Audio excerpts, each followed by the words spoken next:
السلام علیکم، کیسے ہیں آپ سب؟ آج رمضان المبارک کے بارے میں بات ہے۔ رمضان المبارک یہ جھوٹ، غیبت، گالم گلوچ جیسی تمام بری باتوں کے خلاف ڈال ہے۔ روزہ میرے لیے ہے اور اس کا اجر بھی میں خود ہی دیتا ہوں۔ اللہ تعالیٰ قرآن کریم میں فرماتے ہیں، اے ایمان والو، روزے جس طرح تم سے پہلے لوگوں پر فرض کیے گئے تھے تم پر بھی فرض کر دیے گئے ہیں تاکہ تم پرہیزگار بن جاؤ۔ رمضان کا مہینہ وہ ہے جس میں قرآن مجید نازل کیا گیا، جو لوگوں کے لیے سراسر ہدایت ہے، اور اس میں لوگوں کی صحیح رہنمائی کی باتیں ہیں اور غلط اور صحیح کو الگ الگ کر دینے والی صاف اور واضح باتیں موجود ہیں۔ سو تم میں سے جو کوئی اس مہینے میں موجود ہو وہ اس پورے مہینے کے روزے ضرور رکھے۔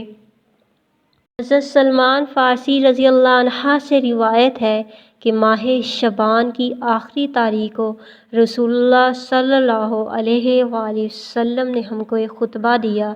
اس میں آپ صلی اللہ علیہ وآلہ وسلم نے فرمایا، اے لوگو، تم پر ایک عظمت اور برکت والا مہینہ سایہ افکن ہو رہا ہے۔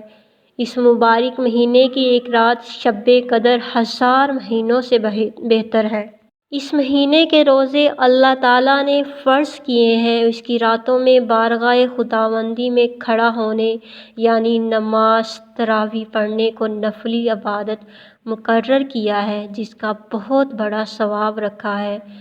جو شخص اس مہینے میں اللہ کی رضا اور اس کا قرب حاصل کرنے کے لیے کوئی غیر فرض عبادت، اللہ کی رضا اور ثواب حاصل کرنے کے لیے افطار کرائے تو اس کے لیے گناہوں کی مغفرت اور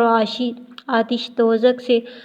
آزادی کا ذریعہ ہوگا، اور اس کو روزہ دار کے برابر ثواب ضرور دیا جائے گا،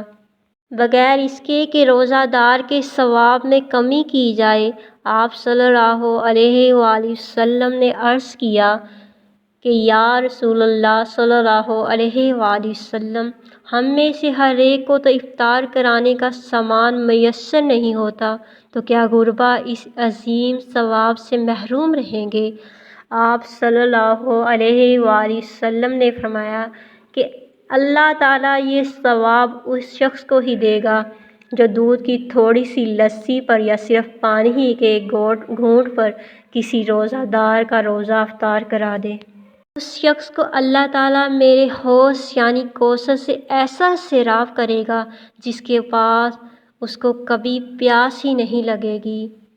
تک کہ وہ جنت میں پہنچ جائے۔ اس کے بعد آپ صلی اللہ علیہ وآلہ وسلم نے فرمایا، جو آدمی اس مہینے میں اپنے غلام و خادم کے کام میں تخفیف اور کمی کر دے گا، اللہ تعالیٰ اس کی مغفرت فرما دے گا اور اس کو دوزخ سے رہائی اور آزادی دے گا۔ حضور اکرم صلی اللہ علیہ وسلم کا پہلا عشرہ سراسر رحمت کا ہے، درمیانہ عشرہ نزول بخشش کا ہے اور آخری عشرہ تو عذاب سے خلاصی کی دستاویز ہے۔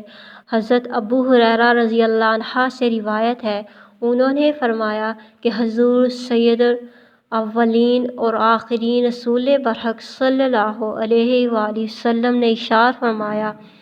جس شخص نے رمضان کے روزے رکھے حالت ایمان میں اور کیفیت احتساب میں، اس کے لیے اس کے پہلے گناہ معاف کر دیے جائیں گے، اور جو شخص رمضان میں عبادات میں مصروف رہے گا حالت ایمان اور کیفیت احتساب کے ساتھ، اس کی پچھلی کوتاہیوں کو معاف کر دیا جائے گا۔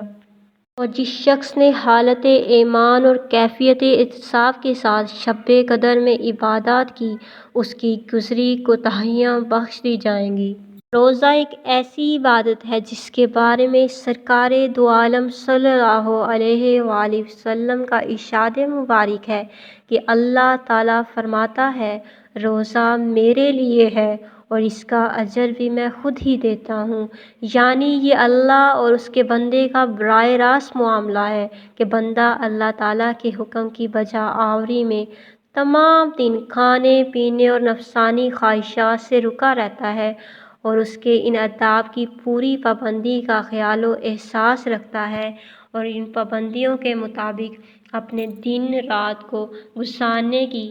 کاوشیں کرتا ہے تو یقیناً اللہ تعالیٰ اس کا اجر خود ہی عطا فرماتا ہے۔ ایک اور حدیث مبارک میں ارشاد فرمایا، روزہ آدمی کے لیے ڈھال کا کام کرتا ہے بشرطے کہ وہ اسے پھاڑ نہ ڈالے۔ حضرت ابو ہریرہ رضی اللہ عنہ سے ہے کہ جب یہ ارشاد فرمایا تو عرض کیا گیا کہ اسے کسی کے ساتھ پھاڑا جا سکتا ہے؟ ارشاد فرمایا، جھوٹ یا غیبت کے ساتھ، یعنی روزے کی حالت میں جھوٹ، غیبت، گالی گلوچ،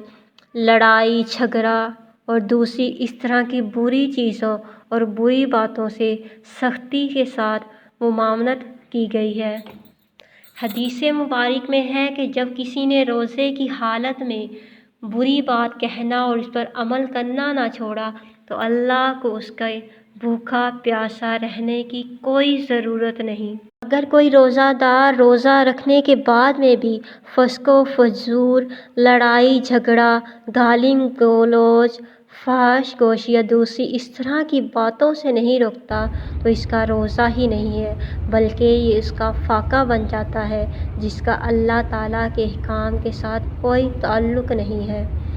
ایک اور حدیث مبارک میں ہے کہ روزہ صرف کھانے پینے سے رکنے کا نام نہیں ہے، بلکہ روزہ تو لغویات اور بری باتوں سے بچنے کا نام ہے۔ حضرت عبداللہ بن مسعود رضی اللہ عنہ سے روایت ہے کہ جس کے اعضاء حرام کاموں سے نہیں رکتے اس کو میری خاطر نہ کھانے نہ پینے کی کوئی ضرورت نہیں۔ جس طرح زبان کو فحش گوئی، غیبت اور جھوٹ سے بچانا ضروری ہے، اس طرح انسان کے دوسرے اعضاء کان، ناک، ہاتھ پاؤں کو بھی برے الفاظ سے بچانا ضروری ہے۔ عبداللہ بن عباس رضی اللہ عنہ کی بیان کردہ ایک حدیث مبارکہ کے الفاظ قدسی کچھ اس طرح ہیں کہ جب رمضان کا مہینہ آتا ہے تو رسول اللہ صلی اللہ علیہ وآلہ وسلم قیدیوں کو چھوڑ دیتے اور ہر سائل کی مراد پوری کرتے۔ رمضان میں جہاں بہت سی برکات و انعامات میں وہیں مسلمانوں کے دوسرے لوگوں کے ساتھ اچھے رویوں کی بھی تلقین فرمائی گئی ہے، اور نبی کریم صلی اللہ علیہ وآلہ وسلم نے ایسے عمل مبارک سے بھی اس بات کی طرف توجہ دلائی ہے